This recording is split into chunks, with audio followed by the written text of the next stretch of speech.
test, test, test.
tes.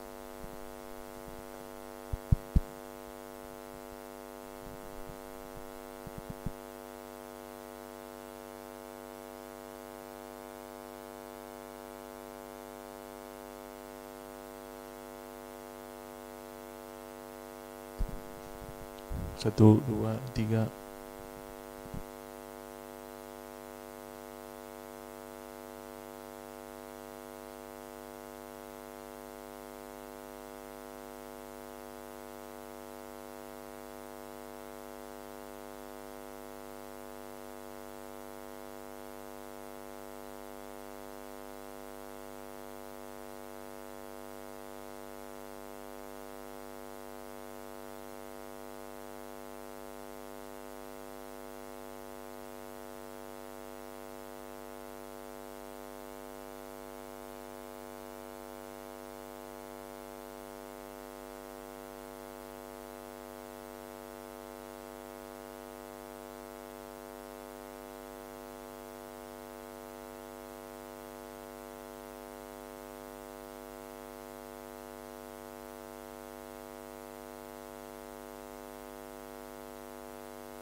is an offer from the committee, whether you want to have your kind of refreshment first, or we can, yes? I don't know how long it will take, because if we start 11, that means we have only 1 hour session. So, 1 hour is fine. Okay, then in that case, the committee invited you all to have refreshment, but please make sure you come back here 10:45, so we can 10 minutes. Is it okay? Cannot. Oh, okay. Then still, in that case, maybe 11:50. Is it okay? Sorry, 10:50. Sorry. See, I'm also need something. Okay, in that case, if 10:50, if try really hard to get back here, and then we will start. Yeah, 10:50. 50. Okay, so the refreshment is over there. You just can go there. Amira, sana ya refreshment. Okay, so we'll come back 10:50. So that means like 13 minutes, 13. Yeah. Okay.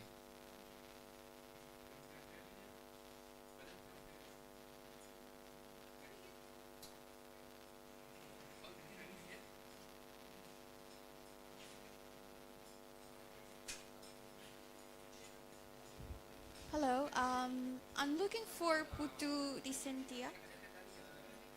I haven't. Yeah. Putu Disentia. Because she left her. I don't know, what is this? Raja? Putu. No, ah?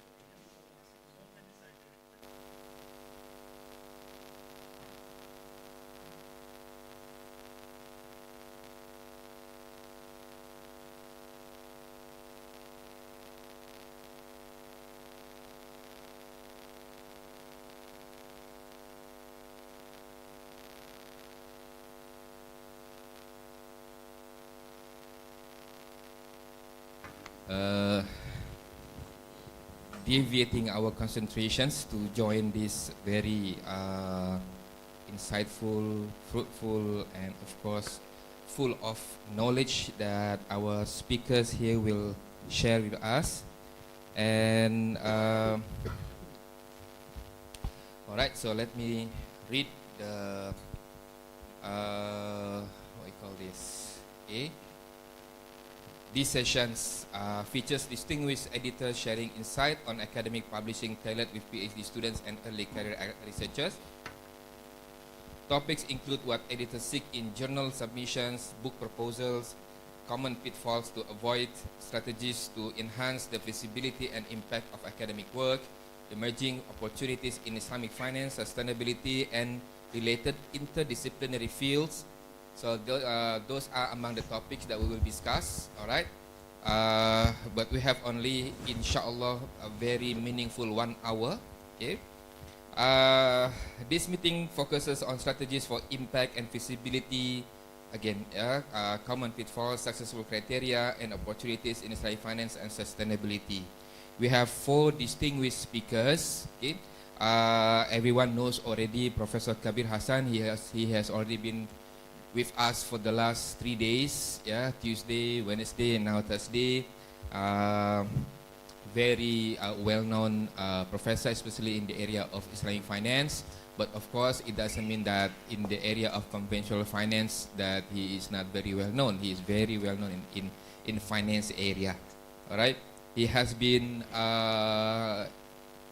editor for more than 25 journals, international journals. Rank high journals in the world, okay? Now based in New Orleans University in the US. Second speaker will be Professor Dr. Muhammad Ishaq Bati.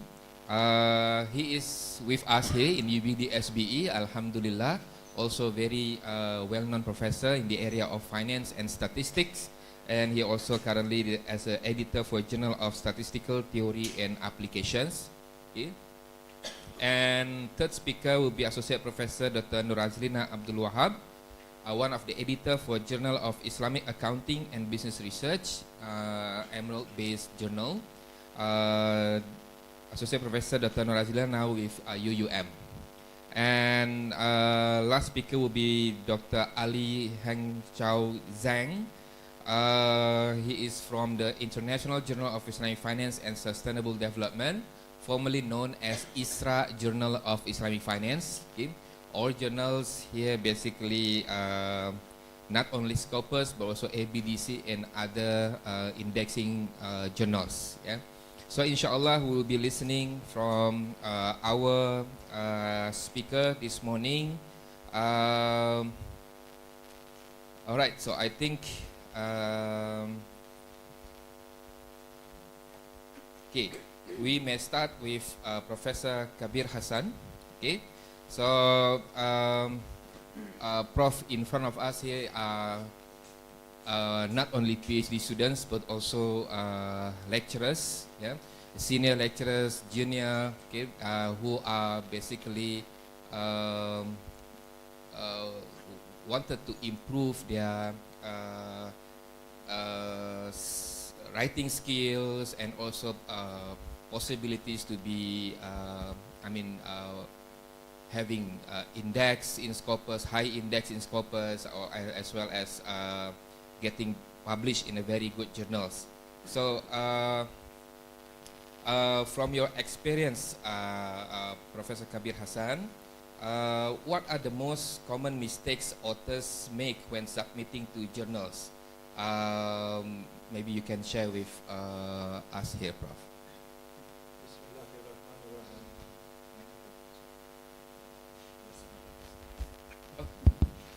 Bismillahirrahmanirrahim. Assalamu alaikum warahmatullahi wabarakatuh. So, what mistakes? You know, if you asked me this question 10 years ago, I would have given the answer one way, but 10 years later, the answer is different. The reason is that since November 2022, as a journal editor, I actively foresee 4 journals, Scopus and ISI level, and I find the number of submission of AI-generated papers have significantly increased. That's mistake number one, because the pressure is there, publish or perish. So I want to start with why I want to do research. Of course, there are different external factors. Your dean chair says that you have to publish, or otherwise you will not get promotion, or your contract will not be renewed. That's the external force. You should never really do research because of external force only. If you do, you are not really researcher. And you always feel that I have to, it's a time to get my contract renewed, I have to publish something. You should get out of this business. Sounds very harsh, but it's the truth I'm telling you. Otherwise, nowadays you get into all sorts of unethical practices. One thing we are all blameworthy. In Islamic Finance Conference, I see you are bringing people who has nothing to do with Islamic finance. You bring them in because you want that one of the paper will be accepted by these people. There is one paper I want you to read, JBF, on Islamic finance, by the guy, the Dutch guy. He will also be editor. And that has been cited. It's a very simple ratio-based analysis. I think Thorsten Beck, his name. I know, interacting with him, he's anti-Islamic finance. And he got his paper, and we bring him in, we treat him like king. We did the same thing recently have done in one of the conferences. We brought 2 people, they have nothing to do with Islamic finance. Because I know them, because we brought them in for other reasons. Start with this thing, that's the wrong incentive that you have created. You are in Islamic finance, you're trying to create a paradigm, you want to change, and the paradigm is different than the conventional paradigm, in whatever you look at. But you are trying to bring them in, you are trying to bring a white guy, because he speaks better English, at the expense of a brown guy like us who probably can benefit more. But no, you have to take it seriously, not just you short-termism. So I always see what is into in me. And the business class, and you treat them royal actually. And here's, believe me, they because I've been living the West, all of my, I'm a brown guy too, but I'm an US product. So I have seen the both part of the world. So we have to stop doing that. Mistakes, so this is the external one. Internally, you really, the very reason, this is the only job I have ever done in my life. I have always been academic. I wanted to be an academic. You know, I have two children. I want one of them to follow me, but they are not following me, and I had a long discussion. They said, this is not their cup of tea. They probably are making a lot more money than I do, but they got a satisfaction different way. So I do. So you have to have this noble thing. You know, these children that I have probably supervised over 100 PhD students, I consider that to my intellectual children. So always I instill in them, you do research for some greater cause, because you want to change something, you understand something, and so on. Fortunately, I live in an environment, the publish or perish mentality or the pressure is not there. In the United States, a full professor or assistant or associate, you have to publish 2 A-level journal in 5-year cycle. So you do research for the sake of doing research, okay? I mean, for the doing, because you're something like, just some statistics I want to give you. In 2023, okay, let's say you got a paper accepted, you know, through ethical means or ethical means. You probably ask me or Professor Bhatti, I need a paper, so I help you to get it published, fine. But there's some ethical practice to Chinese model, by the way. 2018, China has become the most cited country in the world. And China has an incentive mechanism. So if you publish Q1, Q2, the Chinese government gives you money. So Chinese are very good in empirics, data analytics, but they cannot put this explanation, the spirit into the paper. So they get into touch with with the incentive. If you help me, then I'll get, you'll get a part of the pie, okay, the research fund. This is another incentive, and China has gone up. In Europe, part of Europe, it is understood, because France, for example, France pays, the academics are paid very low. But they have an incentive, if you publish, blah, blah, blah, you can get a salary increment for per paper from the government. So in order to survive, many of the academics are their friends, and they really publish and they try to connect to different people. That's the way they do. And they get bonuses. And one statistics, one of my friends told me that, look, I asked him, why the hell you do all this thing? So he said, look, I have to survive. The salary I get, it covers only 60% of my expenses. And the 40% I have to supplement by writing papers and so on. Now, why I'm saying all those things? This statistic give you 20 to 10,000 paper got retracted, because when you try to do something, you write a paper every week, then you make a mistake. Now, what are the mistakes that I want to give you some statistics? There are a number of reasons that the mistakes they could make because of publisher pressure. The first one is plagiarism. Is 16% of the papers are retracted. Now, fake peer review. You know this, by the way, Pakistani Bangladeshi brothers are guilty for this doing. So you submit a paper, when you submit a paper, you have to give a recommended referee. So you become a referee, changing your email address. So you make it a Gmail, and 10 years ago it was not easy to detect it. Nowadays, I can even detect which computer you have used, how many people have used that computer to submit this paper. So the fake peer review, don't do that, okay? You want this paper genuinely to be proud of. Another thing I tell you, it's a human nature, I believe. If you do something wrong, and if you're Iman, you always something bothers you. That you know that you have done this, and the beauty that you would have gotten, or the satisfaction, you don't really get it. Always is poking you in your brain that I have done something wrong. Yeah. And third thing is data manipulation. Data is not real. If you chat GPT, if you say, write me a paper, in 5 minutes you'll write your paper almost perfect. You cannot really distinguish it. And this is also becoming difficult for us as professor, when I try to examine the research paper written by students. Now, for duplication, you send same paper in multiple journals. It is not allowed according to co-publishing. So when you submit a paper, you have to do that. I submitted this paper only to the journal, but you submit this paper 3 different journals, and one of these gets hit, you try to withdraw this other one. Now the journals are cooperating with each other. They can figure out. So if you Elsevier owns it and catch it very quickly. But if you do Wiley, let's say, they have also in common platform, they can find out that we have submitted the same paper at Wiley as well. So I will stop, but one statistics I want to, in terms of retraction, just so that you know, since you asked me this question, sorry that I'm saying all the bad things to starting with, just to get you. You know the countries with highest retraction rate in 2022-2020. Number 1 is Ethiopia. Number 2 is Saudi Arabia. Wrong incentive mechanism. Number 3 is Pakistan, because of the Chinese connection.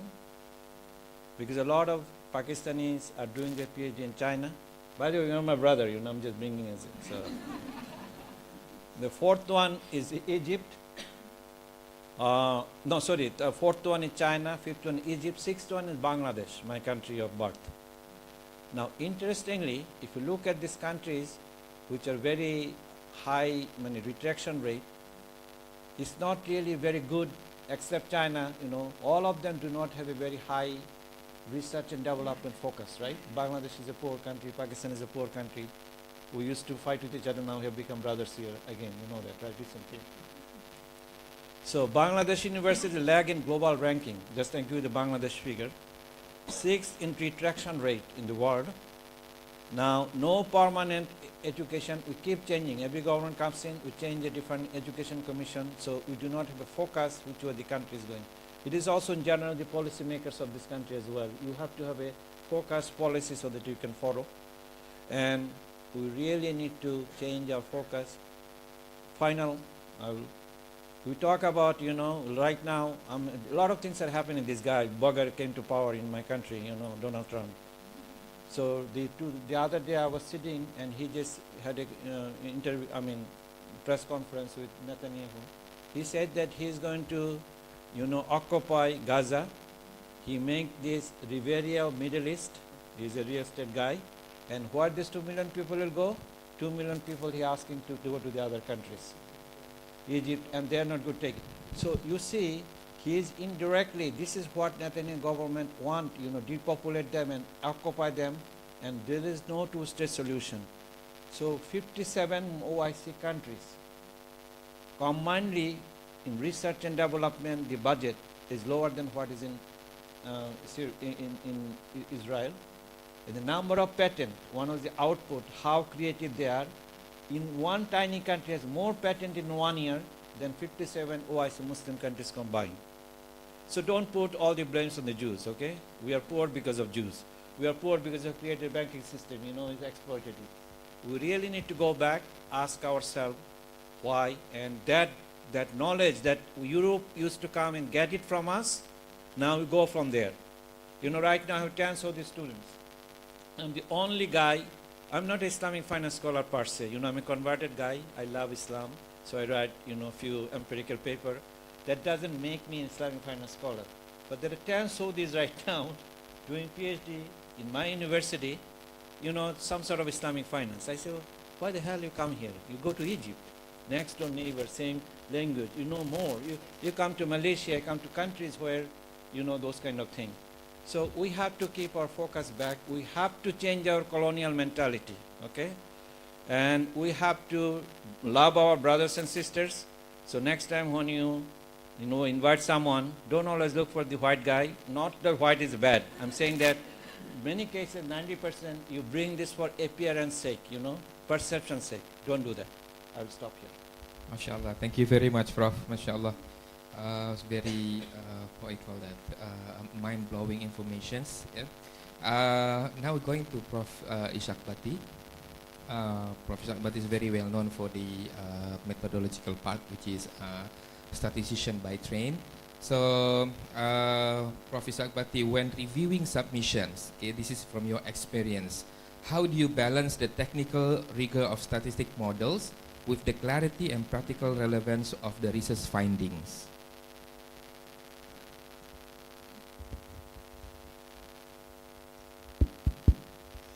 As Professor Kabir said, our job became very difficult nowadays because the number of papers submission has increased a lot. That put a lot of pressure on us. In the past, when we look in article, we read very carefully and then we pass on to specific associate editors who are expert in that area. But nowadays there are two pressures on us. One is publisher keep on change every year, keep on changing the target.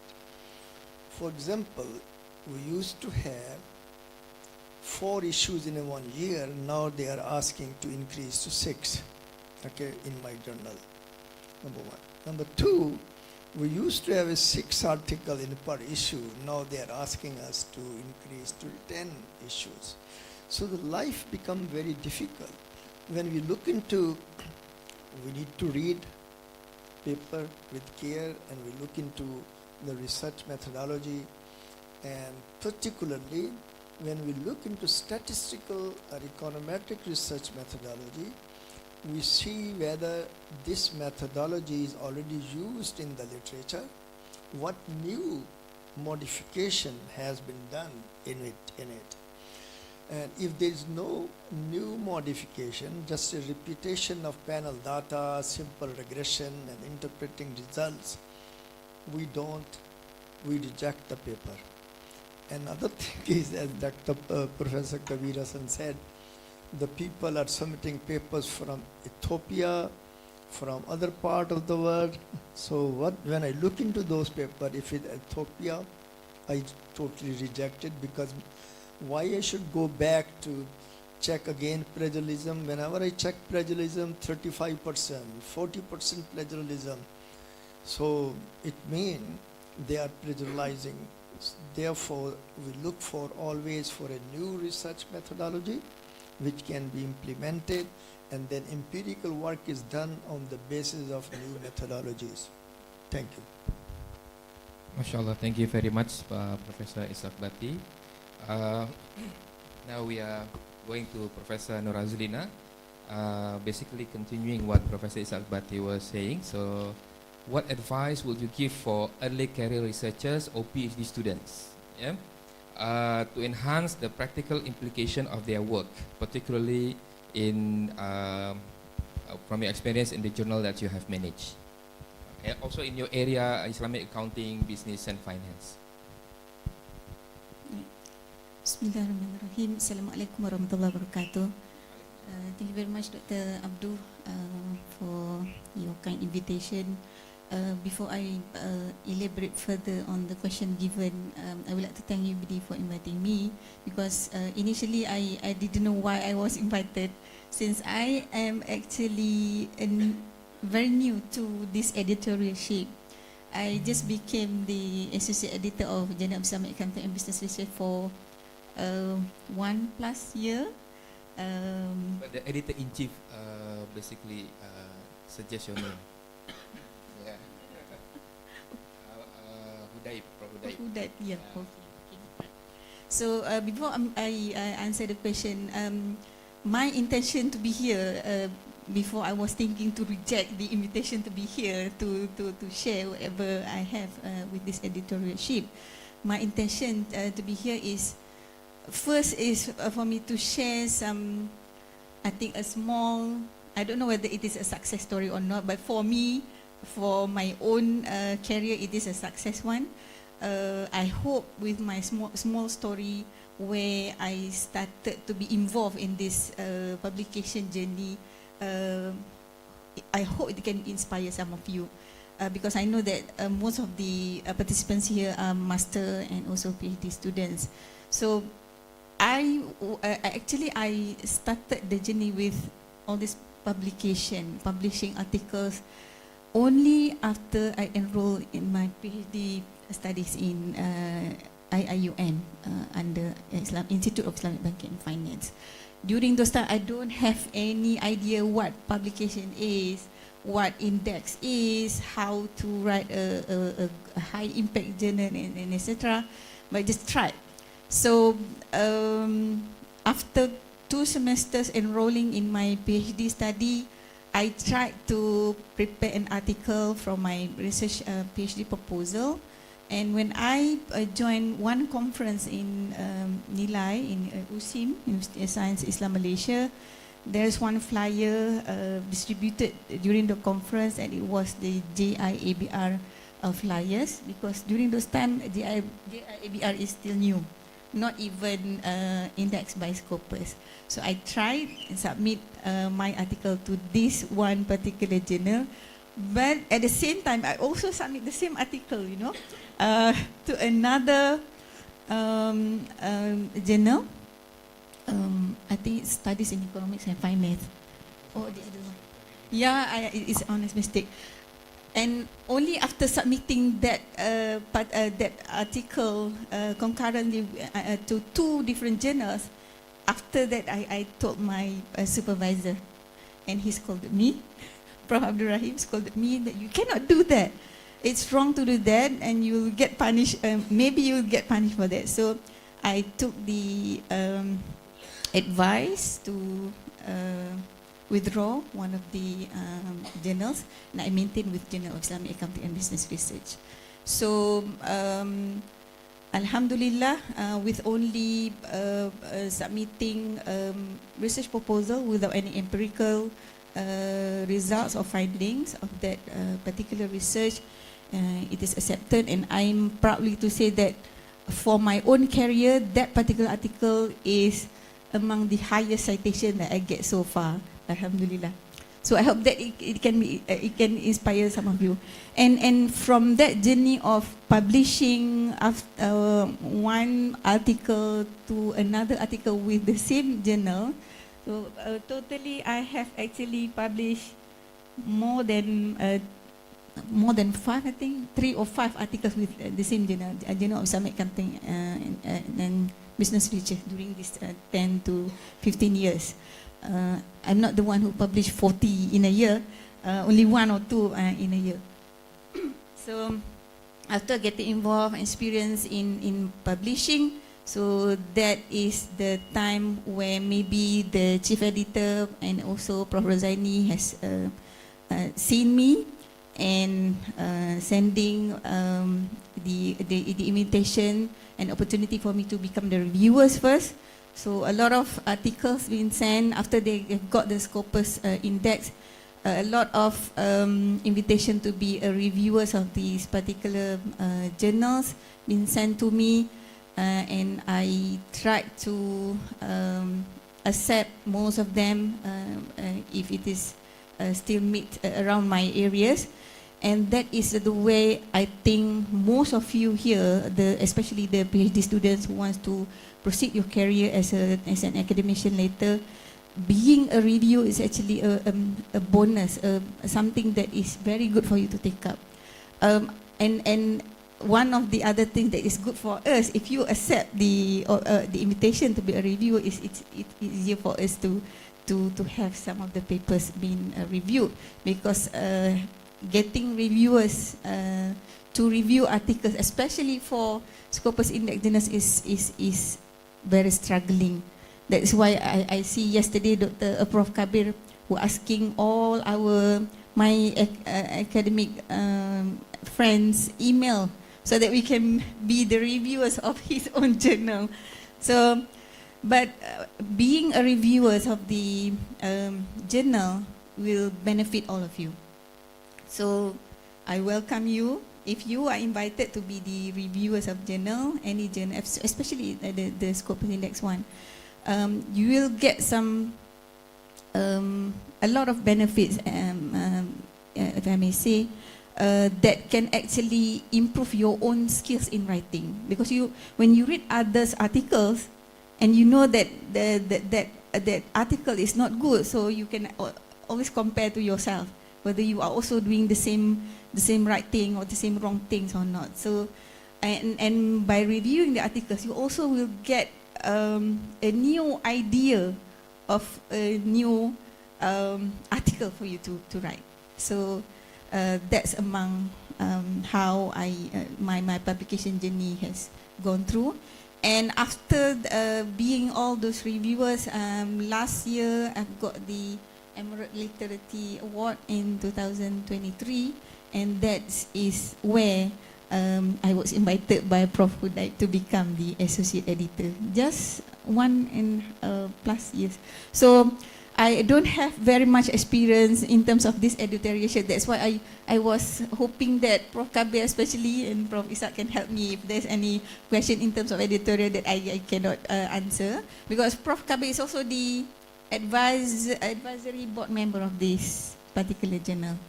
Okay. So coming back to your question, Dr. Abdul, one or two tips that I think what you can do in order to have a very good idea of preparing and submitting an article is to focus on the real world problems.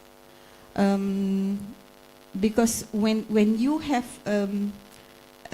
when you're focusing a real world problem, then you have the enthusiasm, and because you're going to understand the underground of that problem, and you will dig on what is the problem that you think you may solve by digging out the problems, how to solve the problems, and it will help you on how you can have a very good article.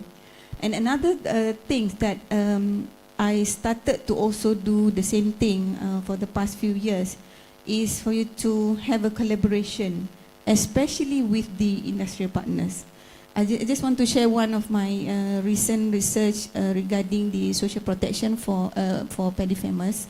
Since we haven't had, based on our knowledge, there is no single social takaful protection for paddy farmers in Malaysia especially. And based on our literature review, there are only 3 takaful protection available around the globe, which is from Pakistan, Oman, and also Nigeria. And what motivated us to do this study is because the climate change that has happened recently affected, given the loss of the paddy farmers. A lot, agricultural sector has faced a lot of losses in terms of their income, in terms of their production. So this is where that I think something that needs to be researched, something that needs to be developed in order to help the paddy farmers in terms of their financial protection. So we take this opportunity based on this real world case and real world scenario. We take this opportunity to come up with one development of social protection of the paddy farmers, and we collaborate with a few industry, such as Agrobank, because it's related to agriculture. And I think this can be one of the value added, especially in terms of publication, because there's a variety of the authors of your articles later. And last but not least, you have to also stay updated with industry trends and regulations. Again, based on my experience just now on the paddy farmers research, during the application of that particular grant, we were thinking of developing that takaful protection for the farmers. But after a few months getting the grant, the Malaysian government announced one scheme particularly for petty farmers. So firstly, we thought that, oh no, we are doomed, because we want to develop a new social protection for farmers, but suddenly the government has announced something new. So if I don't get the knowledge about the new scheme introduced by the government, then I will not get up to date. So that is why it is very important for us to be updated with the new things, new regulations within our areas. So that is why I think with the knowledge of new updates, our researchers, my research especially, we need to think of something unique apart from what has been developed by the government. So my answers today is mostly based on my personal experience of having research and also publishing articles. I think I'll stop there. Thank you, Prof. Norazilina. But before I continue to Prof. Ali, if you want to ask some questions, you can direct your camera to that QR code.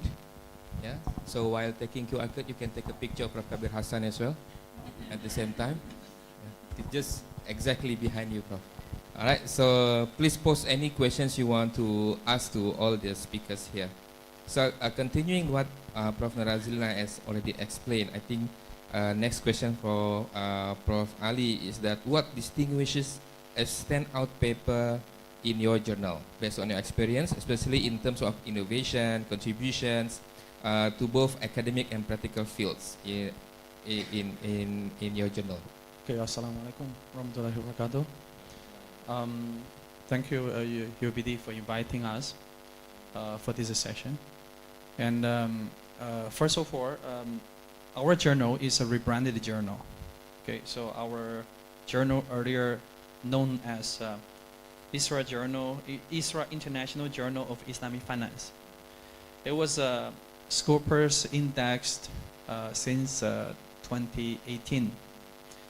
And then last year, 2024, September, this journal has been rebranded as International Journal of Islamic Finance and Sustainable Development. The reason for the expansion of this journal, the renaming of this journal, is because of the current trend of sustainable development and SDGs agenda from the United Nations. So after the rebranding, this journal currently is co-sponsored by ICIFS University, Malaysia, and ISDBI, Islamic Development Bank. The coverage after the rebranding of the journal has extended to Islamic finance, Islamic economics, muamalah, as well as sustainable development applied in Islamic finance and Islamic economics. So addressing, okay, so the good thing about being the last speaker is the other speakers, they have already summarized all the important points about publishing innovative and impactful journal papers. So what I will do is I will share the insights from our own journal, the perspective of our own journal. I have been the co-editor for this journal for the past 6 months. So I agree with the Prof.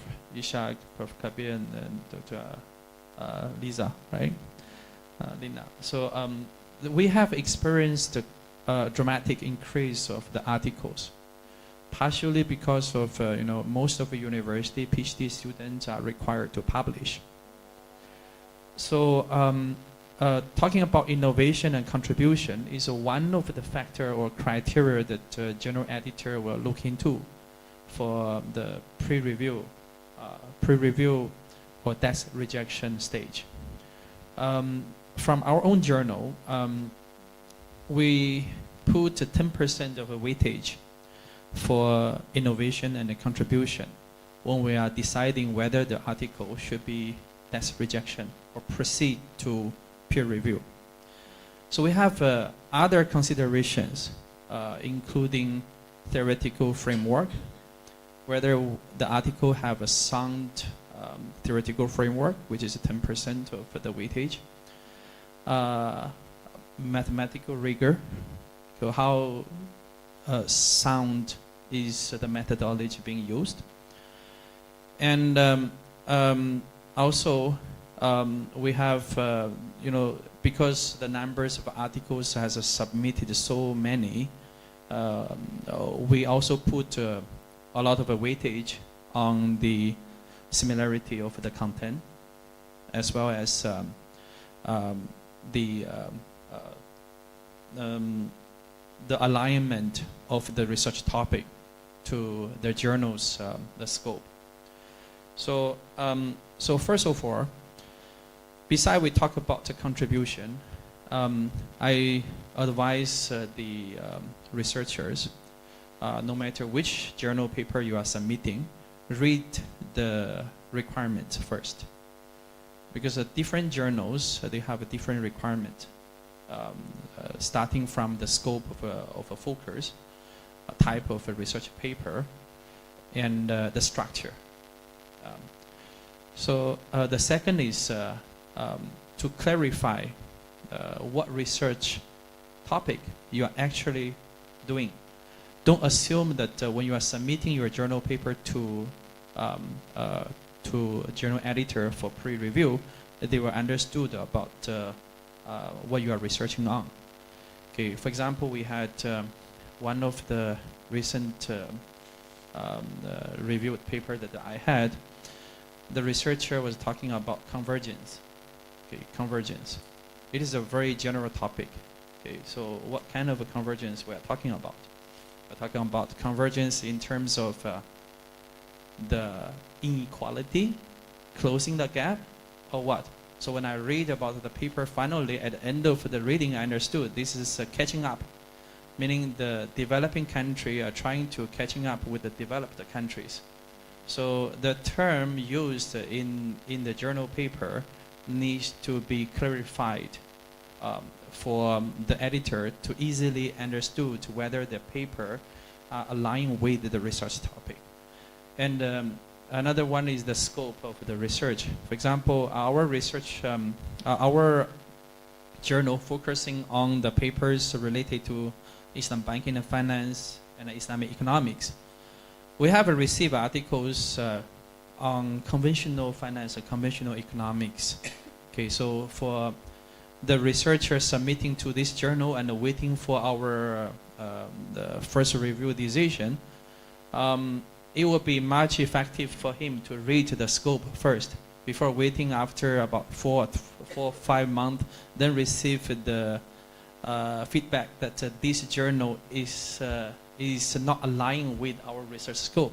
He is wasting his time, and the editor is also drawn into a lot of works for reviewing. The second thing that I want to emphasize is why you do this research, echoing with Prof. Kabir Hassan's sharing just now. No, it cannot be like we want to do this research just because we want to do it. Okay. There has to be an urgency or currency of the issue that motivated you to study or research on this topic. Doesn't matter. Why have the researcher needs to do this research on this particular topic? Is it very critical for the country that you are researching on? The practical implications are so significant, so we look into that as well. And besides that, I would recommend researchers to collaborate with interdisciplinary researchers from different departments. For example, we finance economics faculty, and to research on sustainable development, why can't we collaborate with the environmental science department, marine technology for blue economy. So they know much better about what is the technical know-how of the issues in the area. And the methodology being used. Okay, so the researchers tend to using popular methods, okay, taught in the master PhD level. But being a researcher, you need to bring innovations both in terms of theoretical modeling as well as empirical modeling. So justifying the method and the model you are using, why your paper have contributed to the advancement of the theoretical knowledge as well as empirical findings. Last but not least is the implications. So I can see that researchers have spent so much time on doing analysis, writing literature review. At the end of the day, when you want to sum up your conclusion, when you want to share your insights from your discussion, most of the papers will neglect that part, the importance of the discussion part. What we want to do, what we are expecting is the part of a literature review that you have written, like 2 pages, 3 pages. We are expecting the equivalent length of the discussion, so that the contributions of your analysis can overweight the literature that you have put and cited. So the discussion part, the implication for all the stakeholders, including policymakers, industry practitioners, future researchers, should also be underlined, so that the future researcher can benefit from your findings. Okay, that's all about my sharing. Thank you, Prof. Ali. Now we go to the second round, but I think now since we have 20 minutes left, so extend the time. Okay. All right. So this second round, actually, we will give 2 minutes for every presenters to respond, right? Now we come back to Professor Kabir Hassan based on our discussion in the first round. How can a researcher, particularly PhD students or early career academic, how can a researcher ensure that their work remains relevant and impactful in rapidly evolving Islamic finance landscape? Very difficult question. I mean, I wish I knew the answer. Then let me, in order to answer your question, as anecdotal evidence. Ronald Coase, he's a Nobel laureate. If you go and search, he has probably published 10 papers in his entire life. And if you read his paper, there is no equation, there is no data, there is no statistics, all conceptual writing. And this entire, this externality economics is based, anybody who writes, they have to refer to Ronald Coase. Now, to become relevant, and actually I want to come back to Lina. Where was Lina? Now, when you talk about, there are 2 things you have to keep in mind: useful research and academic research. The academic research does not always have to give you implication. You do it for the sake of a question, you try to answer it either conceptually using equation, purely from economic theoretical background, or it could be purely data driven if you have the data. Unfortunately, any sort of Islamic finance research, the secondary data is paucity, right? So whatever data existed, probably me and Professor Bhatti, by the way, Abdu is a very productive man, both academically and non-academically. I know him from his life at International Islamic University. 2006, bro. Huh? We know each other since 2006. 6.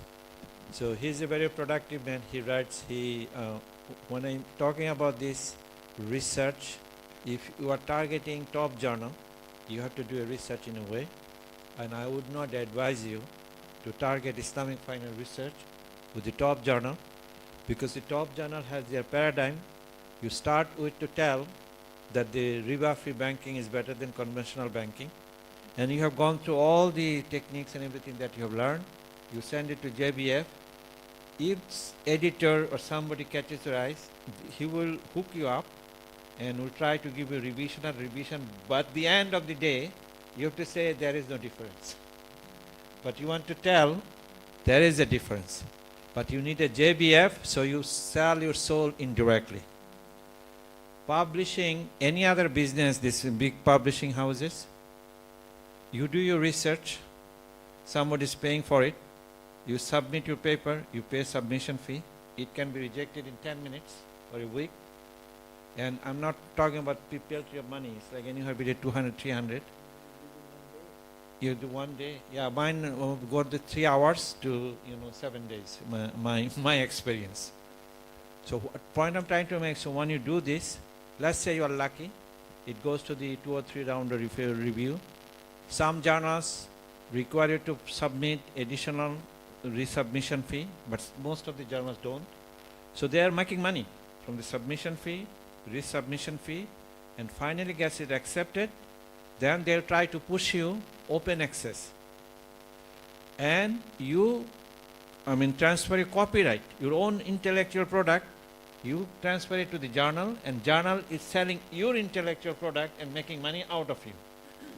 So if you want to download your own paper, you have to pay money. So you tell me, what other business is like this? This is really, they're just making money out of you, your own. It's like a modern day slavery into intellectual world.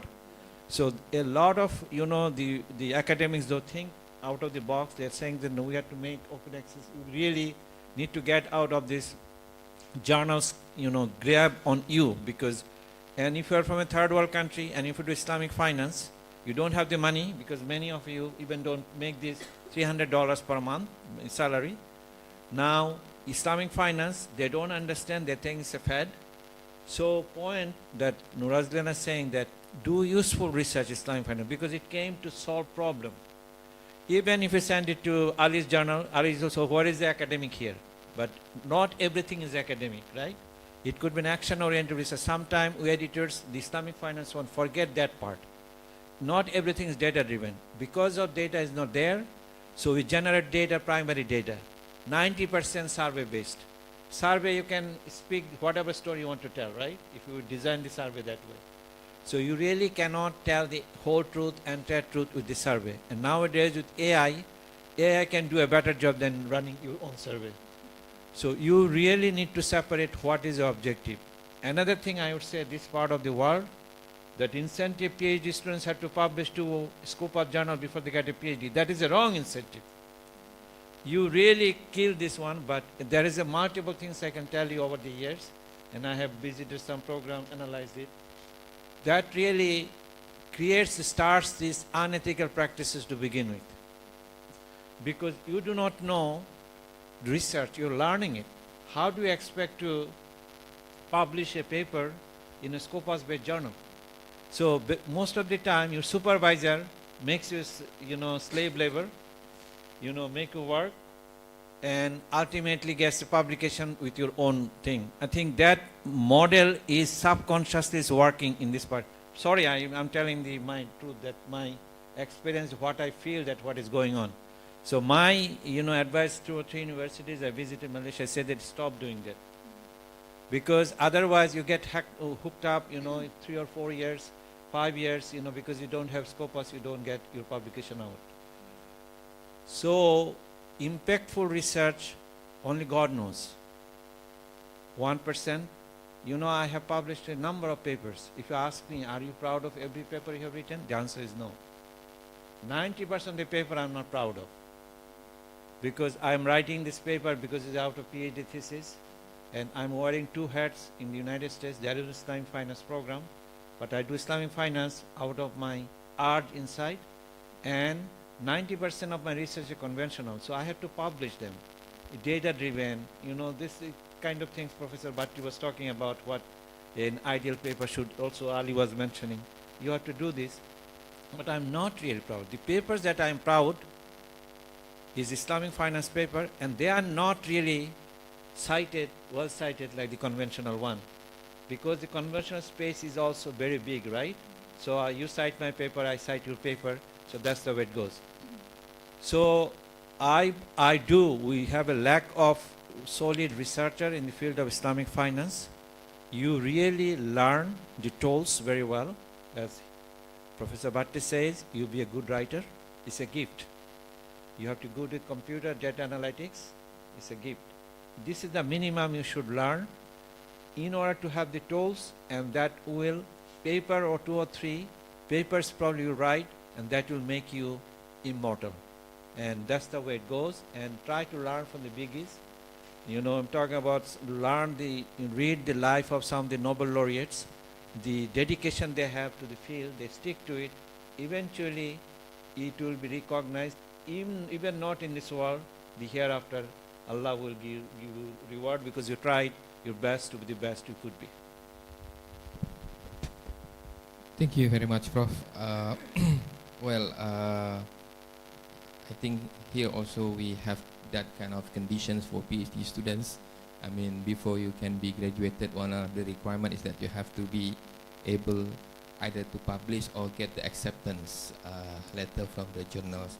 But I think since you are talking about that, I can bring that to the meeting later. Yeah. I think we have also here Dr. Nabil and the rest as a decision maker. So we can discussing it again later on.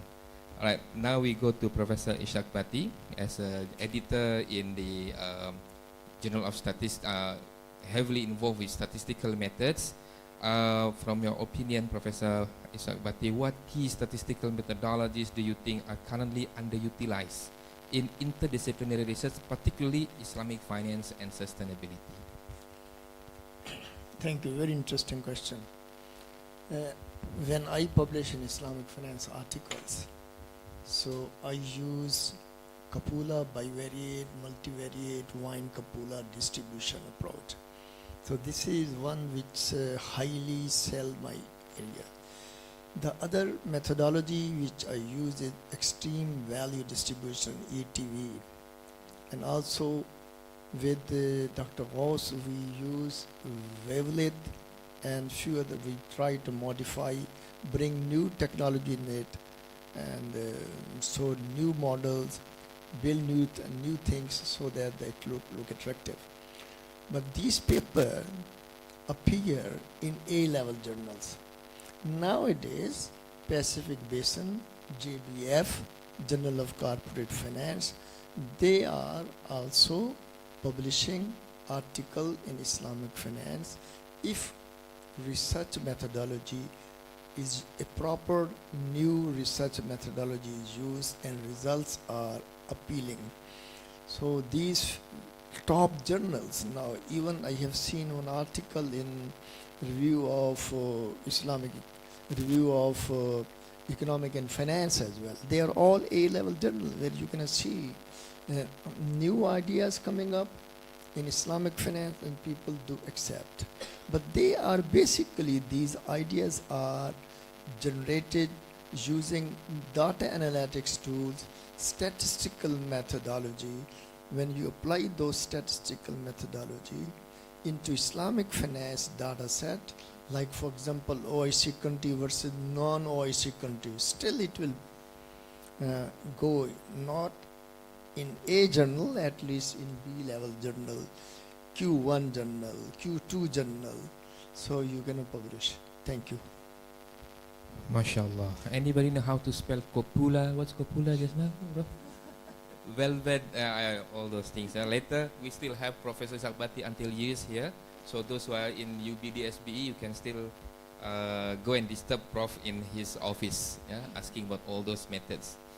All right, now go to Prof. Norazlina. Okay, my question is about ethical considerations, but then I found a question also from the audience, more or less similar, but it's more practical, which is as a PhD students. Is it possible to publish article taken from our research without bringing our supervisor's name? That's number one. Yeah. Number two. Yeah. As a PhD students, I think all the questions from PhD students. What is the minimum requirement if we want to become a reviewer? Okay, so two questions. Yeah.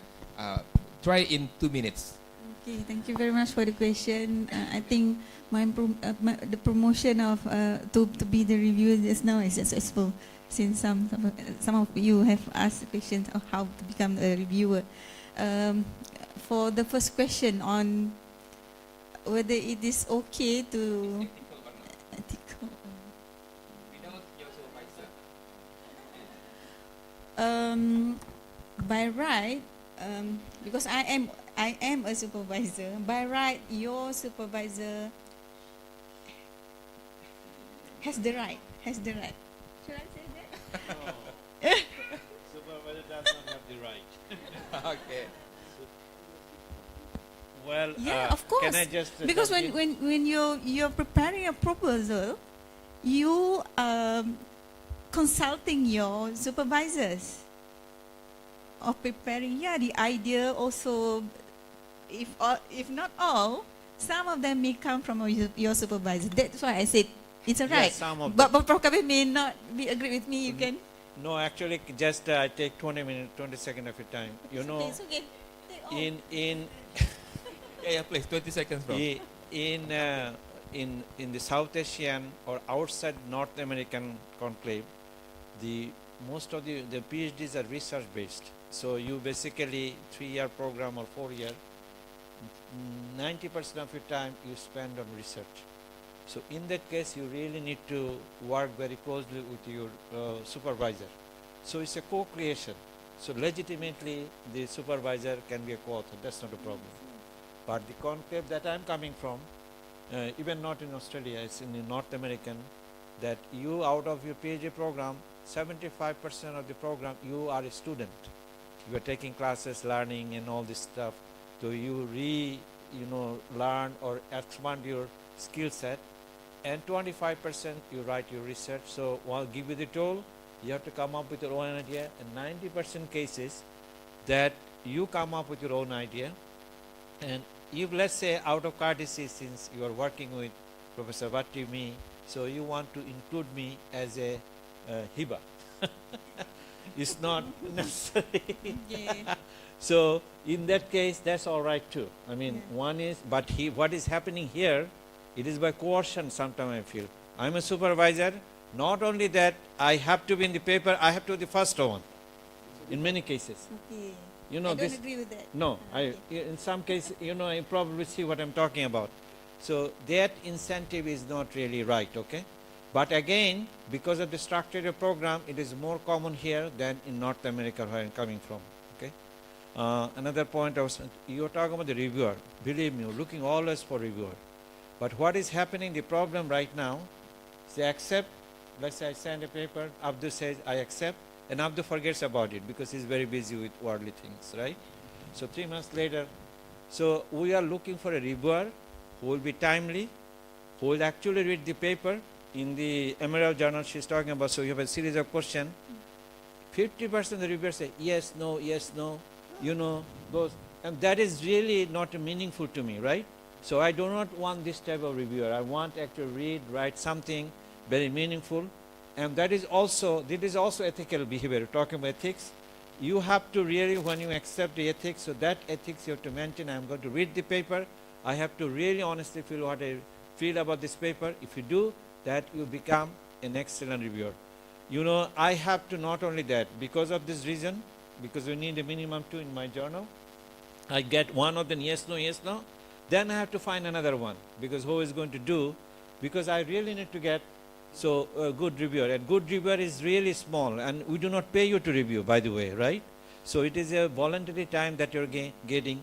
A reviewer, reviewing a paper could be as extenuous as writing the paper itself, right? Many cases.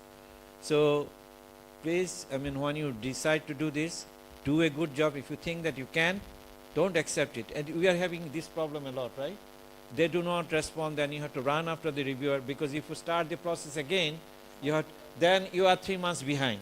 So it is hurting the person who is submitted the paper, and also the journal, because journal I have to process a certain number of papers in every quarter, and I get behind.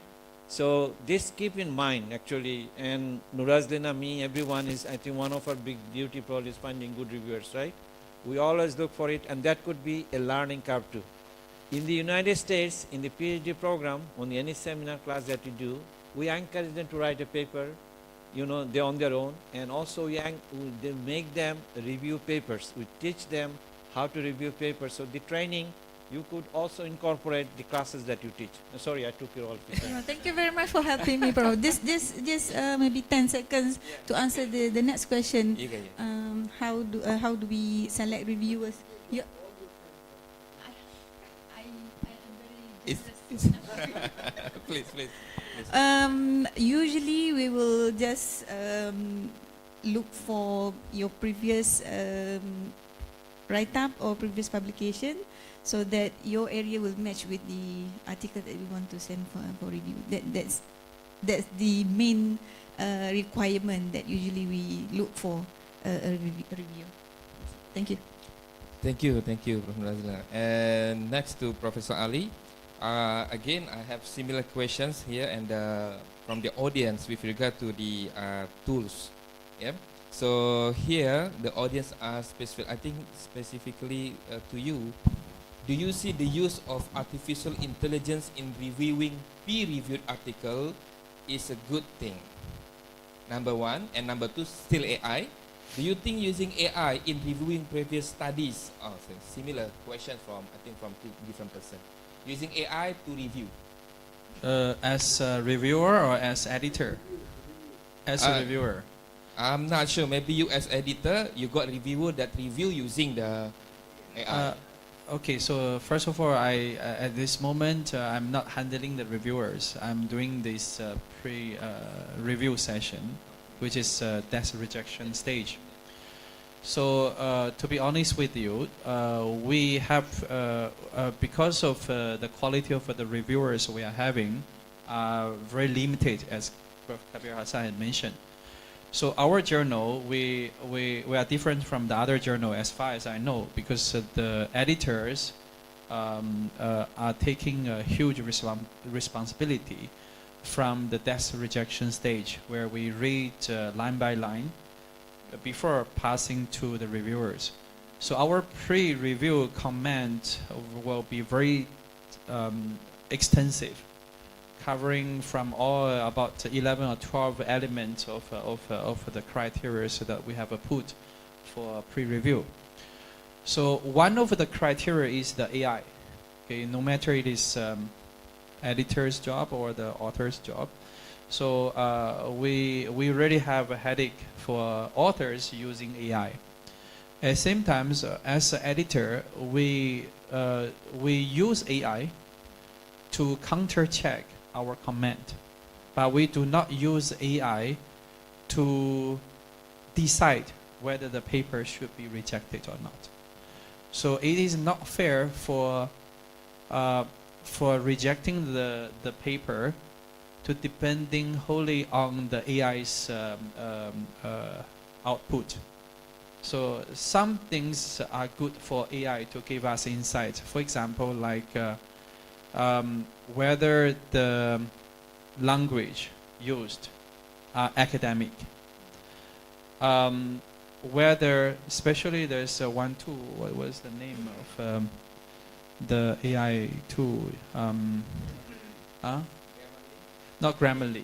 There's another one. Pre-pilot, what was the one that recommended by Emerald? So there is one AI software that the journal Emerald platform are recommending to do a pre-checking before submitting to the journal. So our journal as editors, we are using that one primarily to check whether the key component has been used. For example, like whether the ethical statement or declaration has been put, the references are updated or not. You know, from manually to checking all the references takes time. And where the consistency of the writing. So primarily for the language part, not for your methodology, not for your findings, not for your theoretical framework. Okay. Can I just jump in? this AI thing that he is talking about, so recent experience, so one of my students came up with a paper. I was very impressed with the paper. Then I also have some doubt, how could he produce a paper like this? Then I caught him and be honest, hey look, I'm not going to take it against you, but you have to tell me the truth, how you generate this paper. So he told me, sir, so I take a very good paper, I give it to the AI, whatever software that I use, I train it, and I have a data. I tell that I want to write a paper using this data and prompt me. So the AI will also generate the code for you. AI also will run the regression of the data and also create the table for you. So you basically AI is a machine learning. If you're a good prompter, in a month you will come up with a paper almost indistinguishable from an AI generated paper. Okay. Now the question is it right or wrong? The academic, this publisher has not really come up with a definitive answer. Now some of this say that can I make AI as a co-author because I have used this? And there is a legal question is going on whether that machine can be a co-author. But there are good ways, AI can be used, okay, in order to help you research. One of these things, many of us are not English speaker, so you write in a raw form, and then AI can help you to polish your English. AI can guide you what sort of method that I should use. That's fine. Ultimately, it is like another tool to help you as a research assistant, but you should not be depend on the tool and the tool generate the output for you. Okay, that is about the writing. Second one, AI for the reviewer. Recent experience again. I asked, many people like contact you, help, want to review this and that. Okay, fine. You first experiment. You review this paper for me. I was so impressed, the reviewer. Then I ran it through my system, and it was 100% AI generated referee report. Then I had a conversation, and he admitted that he did. You do not really, so if AI, unfortunately, where the line will stop, I do not know. How you are going to, stop this AI invasion in your life, everything, and it's really not only writing a paper, it is also teaching as well too. How to catch the students whether they are doing it right or wrong.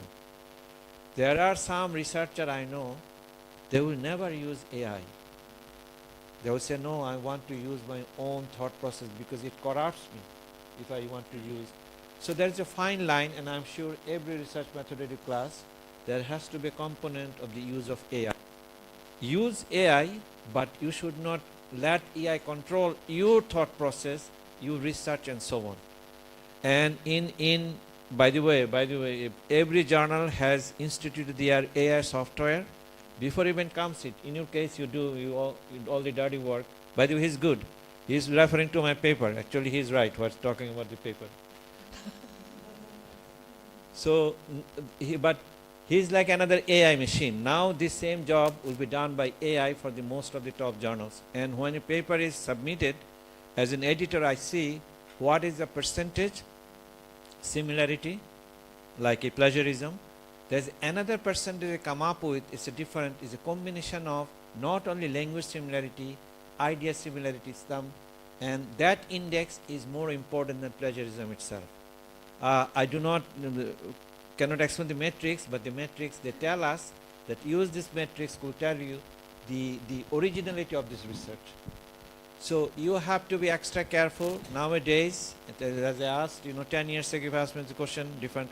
Right now, you cannot be certain after you write your paper, somebody said that this guy has taken things out of me. Then it will start this audit, investigation. If you are in the investigation, you are flagged with the journal for a while.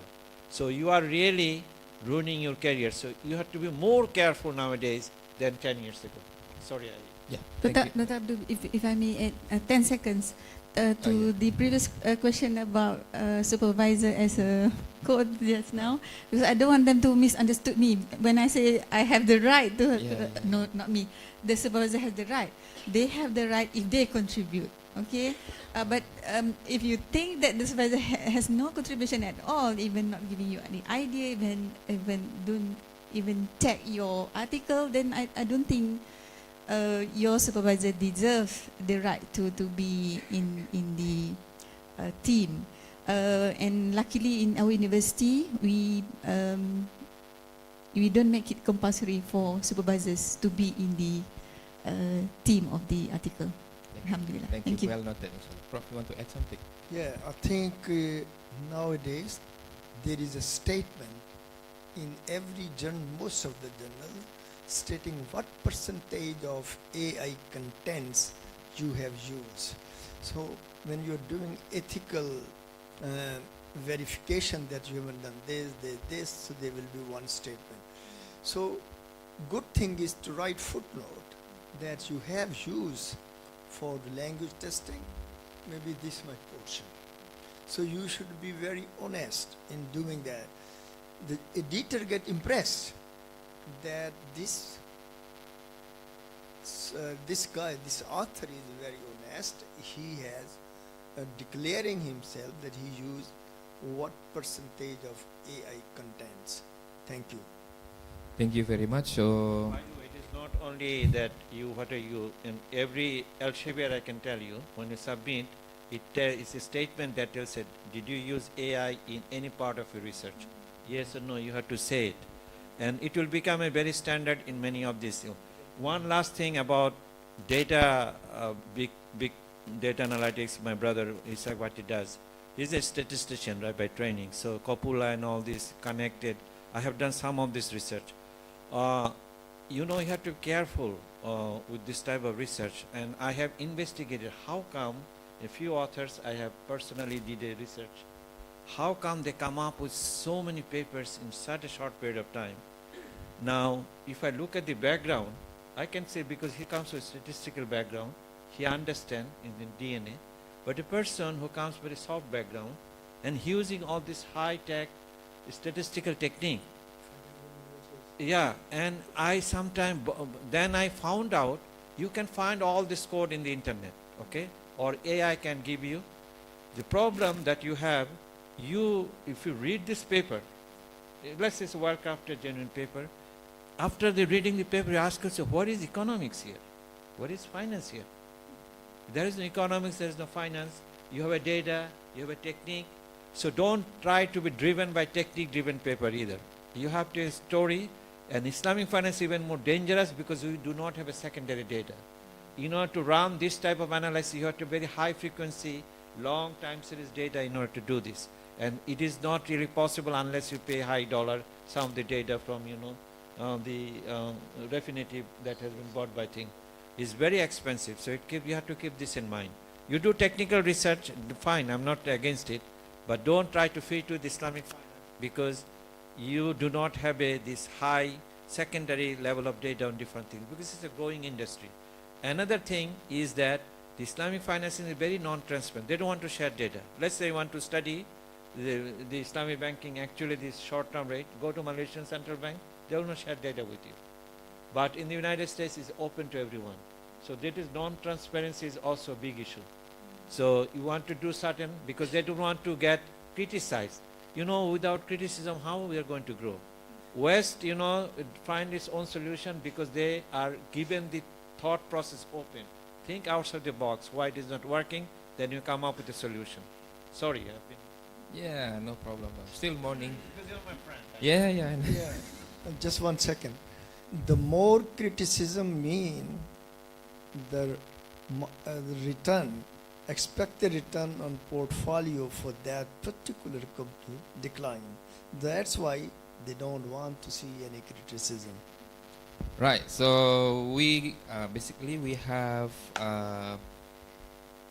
14 minutes to 12:30. Yeah.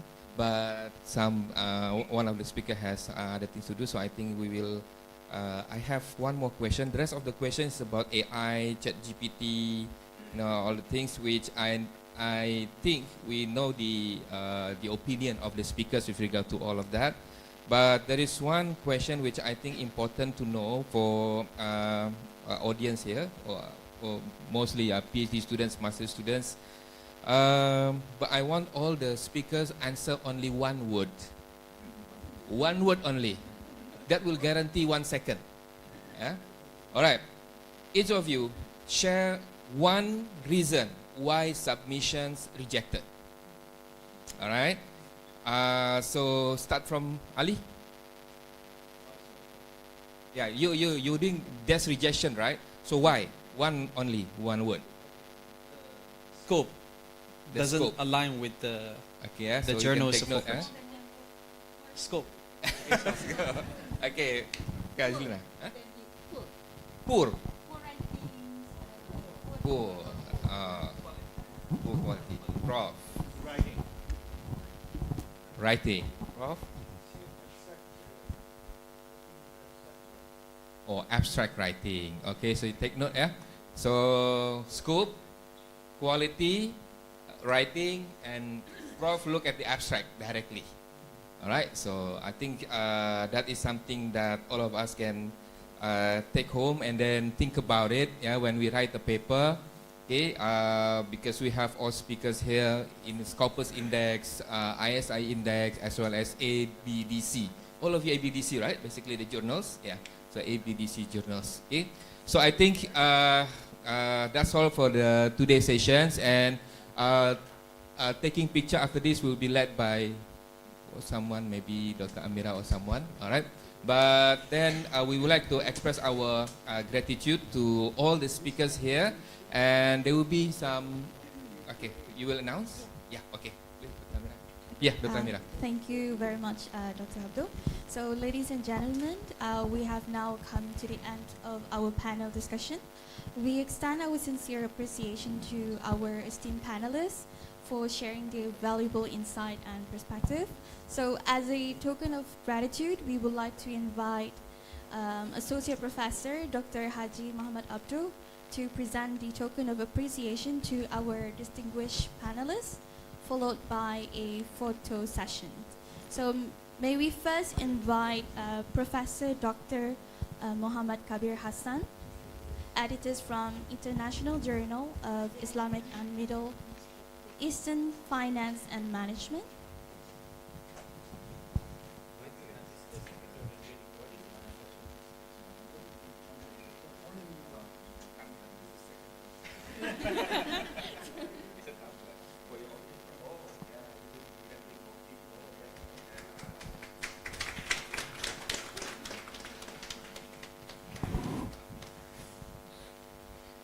Professor Dr. Ishak Bhatti, editor from Journal of Statistical Theory and Applications.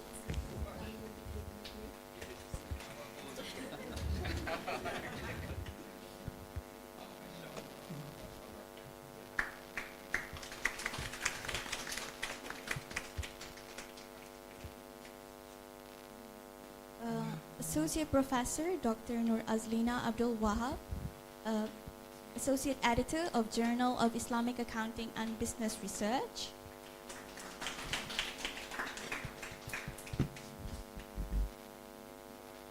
And lastly, can we have Dr. Ali Heng Chow Zhang, co-editor for International Journal of Islamic Finance and Sustainable Development.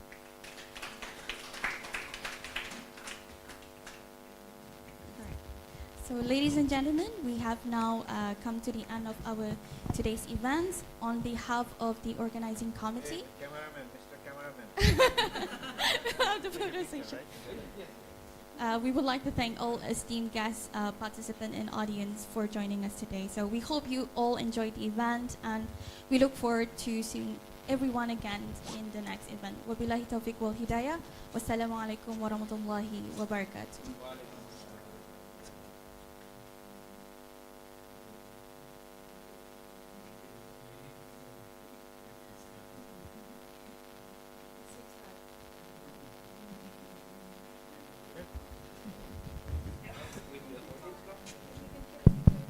If you want to take a picture, can come forward. With all the speakers, with all the speakers.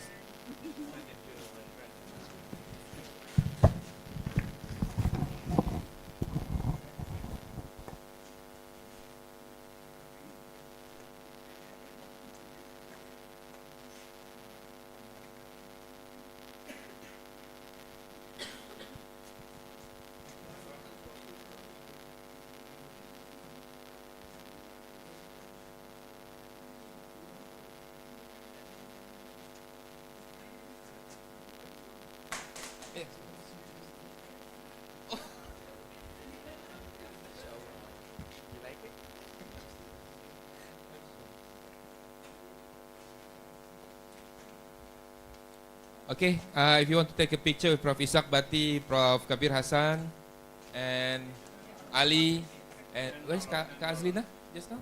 Oh, Sheila. Oh, sorry, I didn't see you. Come, all, taking photo. Yeah, dari sana ya. We all here? Fotonya?